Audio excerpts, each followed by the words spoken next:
This channel does not promote any violent, harmful, or illegal activities. All content provided by this channel is meant for an educational purpose only. আর হিম করা আরও একটি ছবি CCTV ক্যামেরার ফুটেজে দেখা যাচ্ছে বাইকে করে দুষ্কৃতীরা এসেছিল, টোটো থামিয়ে তারা টেনে হিচড়ে নামানোর চেষ্টা করে তৃণমূল কর্মী সন্তোষ যাদবকে। বিপদ বুঝে সন্তোষ পালানোর চেষ্টা করায় তাকে ধরে ফেলে বারবার তার মাথায় পাথর দিয়ে আঘাত করা হয়। পরে তৃণমূল কর্মীকে রক্তাক্ত অবস্থায় ফেলে রেখেই দুষ্কৃতীরা পালায় একেবারে দিনে দুপুরে। ইতিমধ্যে অভিযুক্তদের ফোন ট্র্যাক করে বিহারে হাজির ব্যারাকপুর পুলিশ কমিশনারেটের একটি দল। দেখতে পাচ্ছেন সেই ছবি। এর আগেও একটা সিসিটিভি পাথর দিয়ে থ্যাতলানো ছবি আপনাদের আমরা দেখাতে বাধ্য হয়েছিলাম। হয়তো আপনাদের অনেকেরই সূক্ষ্ম অনুভূতিতে আঘাত লাগতে পারে, আমরা তার জন্য ক্ষমাপ্রার্থী, কিন্তু এই ছবি আমাদের না দেখে উপায় ছিল না। আজকে যে নতুন ছবি আমরা দেখাচ্ছি তাতে দেখা যাচ্ছে সন্তোষ যাদব ওই গলি দিয়ে যখন, ওই রাস্তা দিয়ে যখন টোটোয় চেপে যাচ্ছিল, দুষ্কৃতীর বাহিনী কিভাবে ঘিরে ধরে তাকে টেনে হিচড়ে নামিয়ে তারপর খুন করে।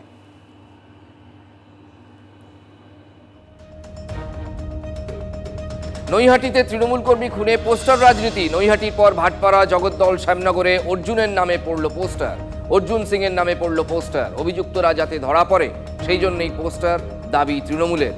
খুনের ঘটনা অন্যদিকে ঘোরানোর চেষ্টায় তৃণমূল, পাল্টা বিজেপি। অকারণে অর্জুনের নাম জড়াচ্ছে তৃণমূল, অভিযোগ বিজেপির। তৃণমূল কর্মী খুনের 5 দিন পরেও অধরা মূল অভিযুক্ত রাজেশ সাউ এবং তার দলবল। হত্যাকাণ্ড ঘটে গেছে, যে মূল আসামি সে বিজেপির একজন সক্রিয় কর্মী এবং প্রাক্তন সাংসদ অর্জুন সিংয়ের অত্যন্ত ঘনিষ্ঠ। আমাদের সন্দেহ হচ্ছে যে এই ঘটনার পিছনে ভারতীয় জনতা পার্টির গভীর চক্রান্ত কাজ করছে। নৈহাটি সহ ভাটপাড়া সহ সব জায়গায় আমরা পোস্টার লাগাচ্ছি, জনগণকে অবগত করাচ্ছি কি আবার কিন্তু এই অর্জুন সিং যে বিকাশ বসু মার্ডার করিয়েছিলেন, এসপি সিংহে মার্ডার করিয়েছিলেন, সঞ্জয় সিংহে মার্ডার করিয়েছিলেন, কিছুদিন আগে বিক্কি যাদব মার্ডার করিয়েছিলেন। আমি তো বলছি ভাটপাড়া, জগদ্দল, নেহাটি কেন সারা বাংলা জুড়ে পোস্টার লাগান না। ভারতীয় জনতা পার্টির নেতা অর্জুন সিংজিকে এত এরা ভয় খায় যে আজকে দিনে তারা ভাবছে যে রকমে হোক ওনাকে চক্রান্ত করে আমরা হেনস্থা করে ওনাকে ফাঁসাতে পারি। আমি চ্যালেঞ্জ দিয়ে বলছি, যদি বুকে জোর আছে তাহলে রাজেশ সাউকে অ্যারেস্ট করে দেখাক। এই ঘটনাটাকে টোটালি এরা চাইছে কি এই কেসটা আস্তে আস্তে করে ধামাচাপা পড়ুক এবং রাজেশ সাউ বেঁচে যাক। রাজেশ সাউকে আগামী দিনে এরা নিজে কাজে আবার লাগাবে। যে খুন হলো সে তৃণমূলের কর্মী, যারা খুন করলো তারাও তৃণমূলের বাহিনী। অধারা পুলিশ কমিশনার বদল হয়ে গেল, পুলিশ কমিশনার বদল হয়ে গেল, কিন্তু অপরাধীদের ধরা হলো না। অর্থাৎ অপরাধী খুনি যারা, তারা প্রশ্রয় পাচ্ছে রাজ্যের প্রশাসনের কাছে। প্রয়োজনে এসপি হতে যাবে, কিন্তু তৃণমূলের বাহিনীকে গ্রেপ্তার করা যাবে না। তৃণমূলের মধ্যে থেকেই এই খুন, লুট, দুষ্কৃতি এই কাজের ব্যবস্থাপনা হচ্ছে। তা না হলে খুনের অপরাধীরা গ্রেপ্তার হতেন। মালদহের মানিকচকের তৃণমূল বিধায়ক সাবিত্রী মিত্রকে প্রাণে মারার চেষ্টার অভিযোগ। অবশেষে গাড়ির খোঁজ পেল পুলিশ। গাড়ির মালিককে জিজ্ঞাসাবাদ মানিকচক থানার পুলিশের। বাজেয়াপ্ত করা হয়েছে গাড়ির মালিকের ফোন নাম্বার, ফোন। গোটা ঘটনার তদন্ত চালাচ্ছে পুলিশ, জানালেন বিধায়ক সাবিত্রী মিত্র। গত শনিবার রাতে মানিকচক থেকে মালদা শহরের দিকে যাওয়ার সময় তৃণমূল বিধায়ক সাবিত্রী মিত্রর গাড়িতে ধাক্কা দেওয়ার অভিযোগ। প্রাণে মারার চেষ্টা করা হচ্ছে অভিযোগ করেন সাবিত্রী মিত্র। সিসি ফুটেজ খতিয়ে দেখে মালদার বৈষ্ণবনগর থানার 18 মাইল এলাকার বাসিন্দা মোহাম্মদ সানিজ আক্তারের নাম উঠে আসে। এই ঘটনায় গাড়ির মালিককে মানিকচক থানায় ডেকে দফায় দফায় জিজ্ঞাসাবাদ করে পুলিশ কর্তারা, যদিও তিনি কোনো রকমভাবে যুক্ত নন দাবি করেছেন ওই গাড়ির মালিক। পুলিশ সঠিকভাবে কাজ করছে এবং সম্পূর্ণভাবে কাজ করছে। এটা সাবিত্রী মিত্র বড় কথা নয়, গোটা রাজ্যের যে কোনো মানুষের ক্ষেত্রে হলে সেটা এইভাবে একইভাবে ইনকোয়ারি করা। গাড়ি ধরা পড়েছে, একজনকে ধরেছে, যে গাড়িটা আমরা নাম্বার বলেছিলাম সেটাকে ধরে রেখেছেন পুলিশ, জিজ্ঞাসাবাদ করছেন উনি। পুলিশ তো কিছু বলছে না, পুলিশের ইনকোয়ারি সবটা আপনাদের বলবে কেন, আর আমি বা আমাদেরকে বা বলবেন কেন? নিরাপত্তা রক্ষীর দরকার নেই। আমি কোনোদিনই নিরাপত্তা রক্ষী নিয়ে বেশি আমি তৎপরতার সঙ্গে লড়াই করিনি। নিরাপত্তা রক্ষী যা আছে সাফিসিয়েন্ট আছে। আমাকে, আমার রাজনৈতিক কোনো শত্রু নেই। আমার ব্যক্তিগত শত্রু নেই, তাহলে আমাকে মারবেটাকে? কিন্তু এটা কেন হয়েছে আমি জানি না, কিন্তু একটা হয়েছে কোথাও, গাড়ি ধাক্কা মেরে দেওয়া, গাড়িটাকে ফেলে দেওয়া। সেটা যদি ইনটক্সিকেট অবস্থায় কেউ করে সেটাও তাহলে ধরবে পুলিশ। আমাকে আইসি সাহেব যেরকমভাবে জিজ্ঞাসা করছে সেভাবে আমি সেভাবে উত্তর দিয়েছি। আমি কোঅপারেট করছি আইসি সাহেবের সঙ্গে, যতটা সাপোর্ট লাগে আমি করেছি। হ্যাঁ, এখানে আমি সাবিত্রী মিত্র ম্যাডামের সঙ্গে দেখা করেছি কালকে সন্ধ্যের দিকে। হ্যাঁ, এবার আমাকে সাবিত্রী মিত্র সাহেব আমি অ্যাজ এ ফার্স্ট টাইম, লাইভটা ফার্স্ট টাইম কালকে দেখেছি। আগে ফটোতে দেখেছি, নিউজে দেখেছি, কিন্তু আমি কোনোদিন লাইভ দেখিনি। আর আমার কোনো এরকম ইন্টেনশন ছিল না কি আমি এরকম কিছু একটা হবে। এবার রাস্তায় চলতে গিয়ে গাড়ি হাজারো গাড়ি চলে, এবার কে কার গাড়ি ফলো করে? আমি গাড়ি তো রাস্তা চলতে গেলে অনেক গাড়ি ওভারটেক দিই। এবার কার গাড়ি কোনটা সেটা আমি সঠিক দেখিনি। রাত্রে আমি একাই ছিলাম, যেহেতু আমি একাই লাউড স্পিকারে গান, আমি যখন রাস্তায় একাই থাকি আমার একটা নিয়ম আছে, গাড়িতে আমি লাউড স্পিকারে গান শুনি। লাউড স্পিকারের সিসা চারটা উইন্ডো ক্লোজ করে আমি লাউড স্পিকারে গান শুনতে যাচ্ছিলাম। মানিকচকে কোথায় দাঁড়িয়েছিলাম, কোথায় কী করেছি সব কিছু আমার কাছে প্রুফ আছে। আমি তাই এটুকু রিকোয়েস্ট করবো যে আমি কোনোরকমভাবে এখানে জড়িত নেই, আমাকে হ্যারাসমেন্ট করা হচ্ছে। কোনোদিন কেউ কোনো একটা মশা মারার কেসে অভিযোগ নেই, তা আমি কী করে একটা এমএলএকে মারার টেন্ডেন্সি নেবো বলে? কি বলছে এখন পুলিশ এখন সন্দেহজনক আমার গাড়িটা ধরেছে।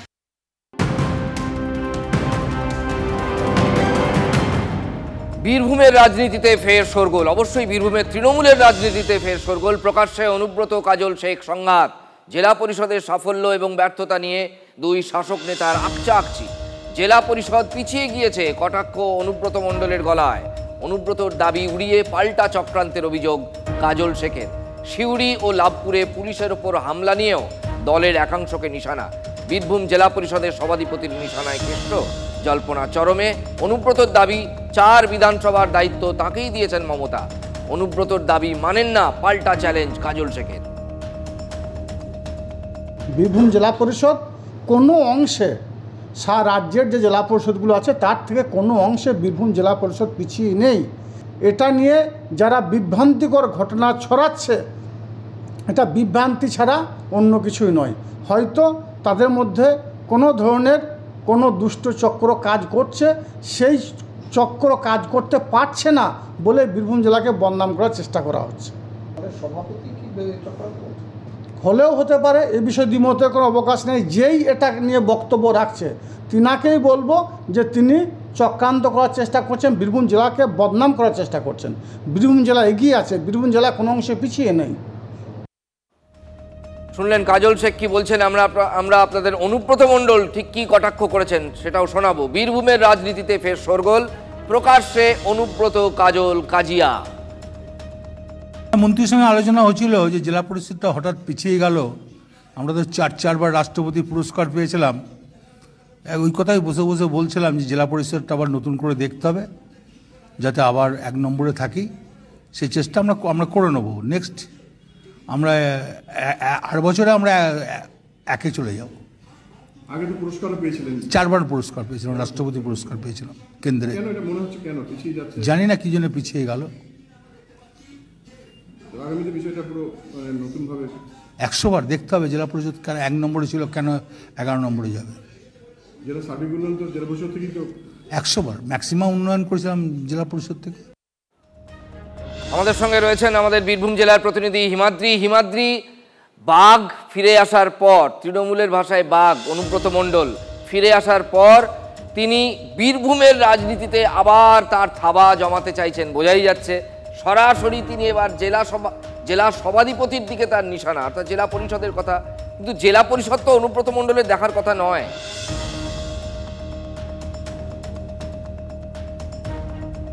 একেবারেই অনুব্রত মণ্ডলের সাথে কাজল শেখের যে একটা কাজিয়া জেলাতে, সেটা কিন্তু জেলার কম বেশি সকলেই জানা।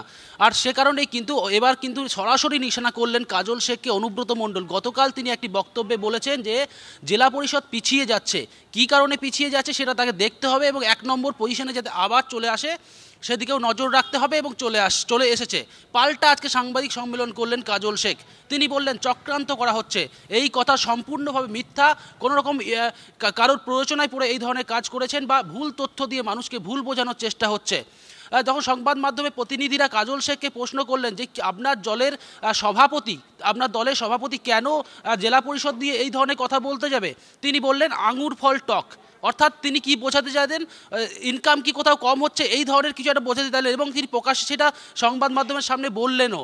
সব মিলিয়ে কিন্তু একটা প্রশ্ন উঠছে, অনুব্রত মণ্ডল কিছু বলতেন, পাল্টা কাজল শেখ বক্তব্য দিতেন, কিন্তু সেটা একটা মেপে ঝুঁকে একটা নির্দিষ্ট ফরম্যাটের মধ্যে থাকতো। কিন্তু এবার কাজল শেখ যা বললেন, একেবারেই জেলা সভাপতি তিনি অনুব্রত মণ্ডল কার্যত শুধুমাত্র তার নামটা শুধু নিলেন না, সভাপতি বলেই তিনি কটাক্ষ করে দিলেন এবং তিনি একেবারেই সরাসরি নিশানা করলেন এবার কাজল শেখ অনুব্রত মণ্ডলকে। এবং অনুব্রত মণ্ডল এখন এরপর কী প্রতিক্রিয়া দেয় সেটাই এখন দেখার বিষয়, কারণ এই অনুব্রত মণ্ডল ফেরতের পর থেকেই কিন্তু জেলাতে গোষ্ঠীদ্বন্দ্ব আবার যেমন প্রকাশ্যে এসেছে, ফের ঠিক একেবারেই দুই জেলার শীর্ষ নেতার বলা যেতে পারে এই যে গোষ্ঠীদ্বন্দ্ব কথা কাটাকাটি সেটা কিন্তু একেবারেই প্রকাশ্যে চলে এলো এবার। সীমাদ্রি, তুমি আমাদের সঙ্গে থাকো। দর্শকদের আরও একবার জানাই, এবার বীরভূম জেলা পরিষদে খারাপ কাজ হয়েছে না ভালো কাজ হয়েছে এসব নিয়েও তরজা লেগে গেল। বীরভূম জেলা পরিষদ পিছিয়ে গিয়েছে, অবশ্যই এখন জেলা সভাধিপতি কাজল শেখ, তার দিকেই নিশানা অনুব্রত মণ্ডলের কথারও জবাব দিয়েছেন কাজল শেখ। আমাদের প্রতিনিধি আমাদের সঙ্গে রয়েছেন, কিন্তু তার আগে আমরা বাম নেতা সিপিএম নেতা সুজন চক্রবর্তীর সঙ্গে কথা বলবো। সুজনবাবু, অনুব্রত মণ্ডল আসার পর থেকেই, জেল থেকে বেরিয়ে আসার পর থেকেই টুকটাক রোজই একটুখানি লেগে থাকছিল কাজল শেখের সঙ্গে, কোথাও একটা যেন কিছুতেই চেপে রাখা যাচ্ছিল না যে তাদের মধ্যে একটা মনোমালিন্য তো রয়েইছে দীর্ঘদিন ধরে। এখন অনুব্রত মণ্ডল সরাসরি তোপ দেখে দিলেন, নাম না করে বললেন বীরভূমের জেলা পরিষদ পিছিয়ে গিয়েছে। তৃণমূলের জন্য এগুলো সবই তো স্বাভাবিক। জেলা পরিষদ হোক আর পঞ্চায়েত সমিতি হোক, তৃণমূলের দল হোক আর অন্য কোনো শাখা সংগঠন হোক, টাকা পয়সার রফা ঠিকমতো চললে তারা এগিয়ে থাকবে, টাকা পয়সার রফায় ঠিকমতো না হলে সে পিছিয়ে যাবে। জেলা পরিষদের থেকে ঠিকমতো রফা অনুব্রত পাচ্ছেন না, তাই অনুব্রতর মতে পিছিয়ে গেল।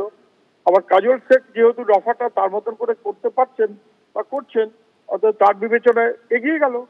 তৃণমূলের কাছে উন্নয়ন মানে হচ্ছে পঞ্চায়েতের মেম্বার, প্রধান অথবা তৃণমূলের নেতাদের বাড়ির উন্নয়ন। আপনি আর এগিয়ে যাওয়া পিছিয়ে যাওয়া কাকে বলে? উন্নয়ন দাঁড়িয়েছিল রাস্তায়, যখন বিরোধীরা কেউ ভোট দিতে পারবে না এটা ইনশিওর করা গেছিল। তাহলে ওদের কাছে উন্নয়ন অথবা এগিয়ে যাওয়াটা কার্যত জবরদস্তি এবং তোলাবাজি। সেই কারণে অনুব্রত খুব দুঃখ হয়েছে। উনি নিশ্চয়ই মুখ্যমন্ত্রীকে বলবেন এবং মুখ্যমন্ত্রী জেলা পরিষদের মাথায় তার চিন্তক ওকে দাঁড় করিয়ে দেবেন। অনেক ধন্যবাদ। সুজন চক্রবর্তীর সঙ্গে কথা বলছিলাম, সিপিএম নেতা। বীরভূমের রাজনীতিতে আবার শোরগোল, তৃণমূলের রাজনীতিতে অবশ্যই। প্রকাশ্যেই কাজল শেখকে নাম না করে নিশানা করলেন অনুব্রত মণ্ডল। তিনি বললেন যে বীরভূম জেলা পরিষদ এর আগে 1 নম্বরে ছিল, সেই বীরভূম জেলা পরিষদ পিছিয়ে গিয়েছে। তার জবাবও দিয়েছেন কাজল শেখ, শুনুন।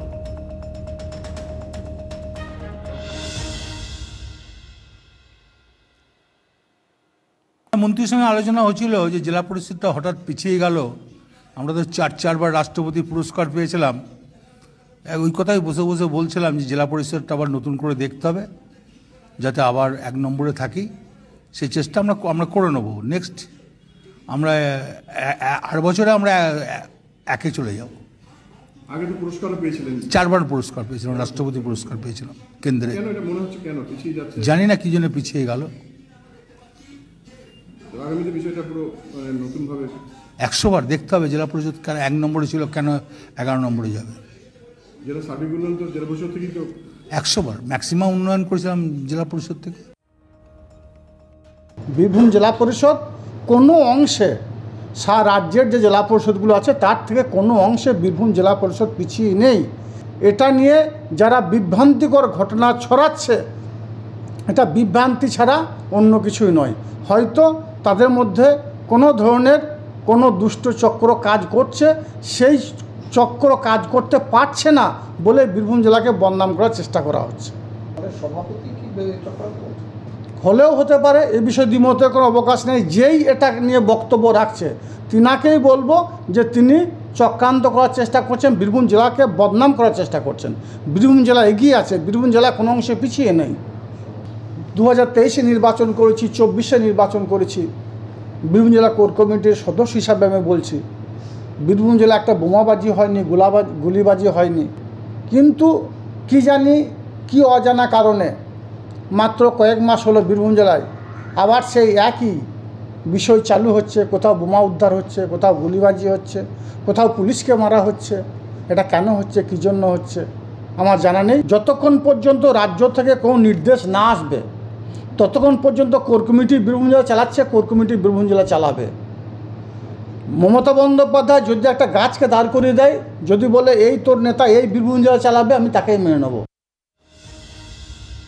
সজল ঘোষ বিজেপি নেতা এবং কাউন্সিলর আমাদের সঙ্গে টেলিফোন লাইনে এতক্ষণ ছিলেন। তিনি শুনছিলেন দুই নেতার যে তরজা। বোঝাই যাচ্ছে সজলবাবু, দেখুন কোথাও একটা অনুব্রত মণ্ডল তার কোট আনকোট অপরিহার্যতা বীরভূম তৃণমূলে এবং জেলার রাজনীতিতে সেটা প্রমাণ করতে চান বারবার, আর কাজল শেখ সেটা উড়িয়ে দেন।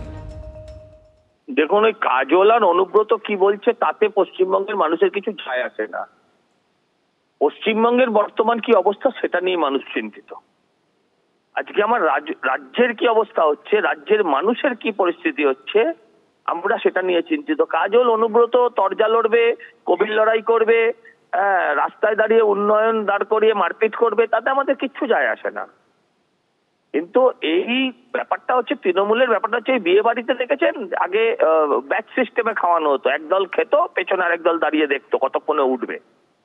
তো অনুব্রত বহুকাল খেয়েছে বসে, তখন কাজল শেখ খেতে পায়নি। কিন্তু কাজল শেখ হচ্ছে সেই ছেলেটা যে সিপিএম এর বিরুদ্ধে লড়েছিল, তখন কিন্তু অনুব্রত ছিল না ময়দানে। তারপর মাল দিয়ে হোক যেভাবে হোক তারা সেই দিদিমণির ঘনিষ্ঠ হয়ে পড়ে। এখন জেলে যাওয়ার পর কাজল আবার জায়গায় ফিরে এসছে। এখন দিদিমণি আবার চায় কাজলকে সরিয়ে অনুব্রতকে রাখতে, যেটা কাজলের পক্ষে মানা সম্ভব হচ্ছে না এবং জেলাটা সে দখল করে রেখেছে। কিন্তু এই লড়াইয়ের মাঝখানে জেলাটার তো সর্বনাশ আগেই হয়েছিল, জেলাটা একদম উচ্ছন্নে চলে যাবে। অনেক ধন্যবাদ। সজল ঘোষ আমাদের সঙ্গে ছিলেন এতক্ষণ টেলিফোন লাইনে। তিনি বলছেন অনুব্রত মণ্ডল এবং কাজল শেখের এই লড়াইয়ে তৃণমূলের কিছু এসে যাবে না, কিন্তু জেলাটা উচ্ছন্নে চলে যাবে। এবার দুয়ারে সরকারের শিবিরে সিপিএম এর ক্যাম্প। জলপাইগুড়িতে একাধিক দুয়ারে সরকারের শিবির করলো সিপিএম, ক্যাম্প করলো সিপিএম। সাধারণ মানুষকে সাহায্য করার জন্যই এই ক্যাম্প, দাবি বাম শিবিরের। দুয়ারে সরকার শিবির চলছে, ফলে মানুষ হচ্ছে সরকারি সুযোগ সুবিধা পাবে, মানুষের ট্যাক্সের টাকা দিয়েই এটা হয়। ফলে মানুষকে সাহায্য করবার জন্য আমরা আমাদের পার্টির পক্ষ থেকে এই দুয়ারে সরকার ক্যাম্পের পাশেই আমরাও একটা সহায়তা কেন্দ্র আমরা খুলেছি।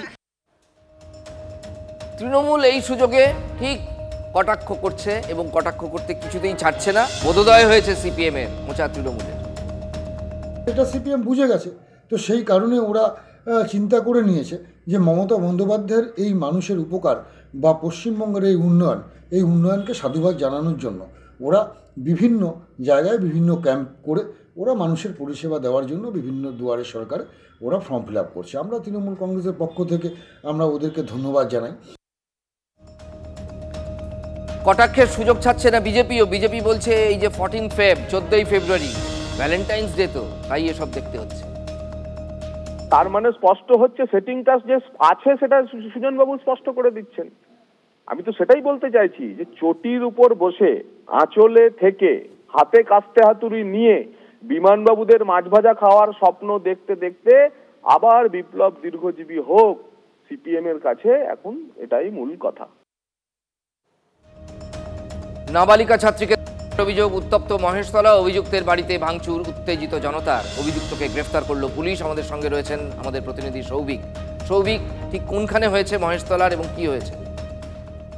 দেখো, দক্ষিণ 24 পরগনা মহেশতলার এটা হচ্ছে 29 নম্বর ওয়ার্ডের চক কৃষ্ণনগর ধারাপাড়ার ঘটনা। এবং তোমাকে জানিয়ে রাখি, এক নাবালিকা ছাত্রী, তাকে এক ব্যক্তি ধর্ষণ করে এবং পরবর্তীকালে যখন এলাকার মানুষজন সেই ঘটনা জানতে পারে, সেই ছাত্রী তার বাড়িতে এসে পুরো ঘটনা জানায় এবং তারপরে এলাকার মানুষজন কিন্তু সেই অভিযুক্তের বাড়ি গিয়ে ভাঙচুর করে এবং পরিস্থিতি নিয়ন্ত্রণে আনতে শেষমেশ মহেশতলা থানার পুলিশকে বিশাল ফোর্স নিয়ে ঘটনাস্থলে যেতে হয় এবং ইতিমধ্যেই কিন্তু সেই অভিযুক্তকে অ্যারেস্ট করেছে মহেশতলা থানার পুলিশ।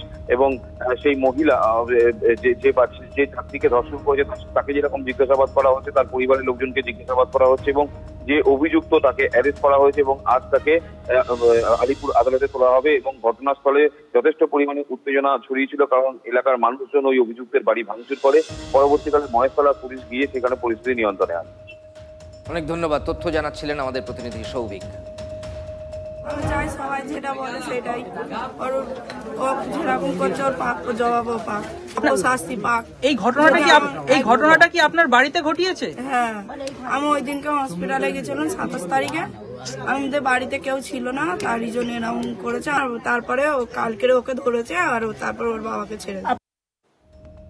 আমার ছেলেকে গ্রেপ্তার করিনি তো পুলিশ, আমি আমার ছেলেকে দিয়ে এসছি, আমি নিজে থেকে দিয়ে এসছি। তাহলে পুলিশ এসেছিল না? পুলিশ আসেনি, পুলিশ আমার স্বামীকে নিয়ে গেছিল। আমার স্বামীকে নিয়ে যাওয়ার পর আমাকে পুলিশ বলেছে যে আপনার ছেলেকে নিয়ে এসছি, স্বামীকে দিলে আপনার ছেলেকে ছেড়ে দেবো। আমি আমার স্বামীকে দিয়ে হাতে তুলে দিয়েছি, আমার ছেলেকে, ব্যাস দিয়ে আমার স্বামীকে নিয়ে চলে এসছি। তো বোনকে ধর্ষণ করার অভিযোগ উঠছে। অভিযোগ এটা যদি পাবলিক জোর করে দেয় উঠছে, আর যদি আমার ছেলে দোষী হয় তাহলে সাজা পাবে, ব্যাস। আইনে আইনের পথে চলবে, কেন যেই অপরাধ করবে তার কোনো ক্ষমা নেই, তার কোনো মাপ নেই।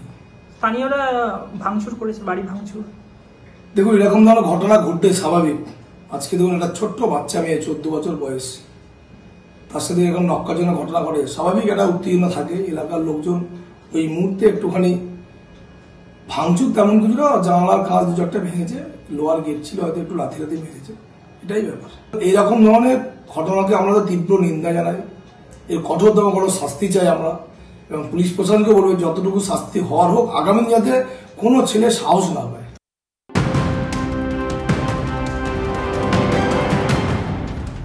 কাল আরজি করে আর্থিক দুর্নীতি মামলার শুনানির চার্জ গঠনের শুনানির নির্দেশ আলিপুর বিশেষ আদালতের। এবার আরজি করে দুর্নীতি মামলা থেকে অব্যাহতি চাইলেন সন্দীপ ঘোষ। তিলোত্তমা খুন ধর্ষণ মামলার পর আরজি করে দুর্নীতি মামলা থেকে অব্যাহতি চাইলেন আরজি কর মেডিকেল কলেজের প্রাক্তন অধ্যক্ষ সন্দীপ ঘনিষ্ঠ আফসার আলী। বিপ্লব সিংও মামলা থেকে অব্যাহতি চেয়েছেন।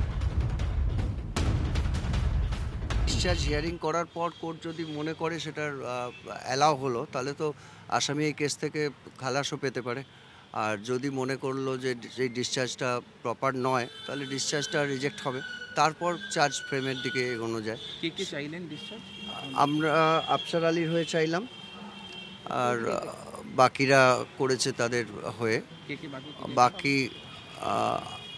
বাকি করেছে প্রবাবলি বিপ্লব সিংহ, সুমন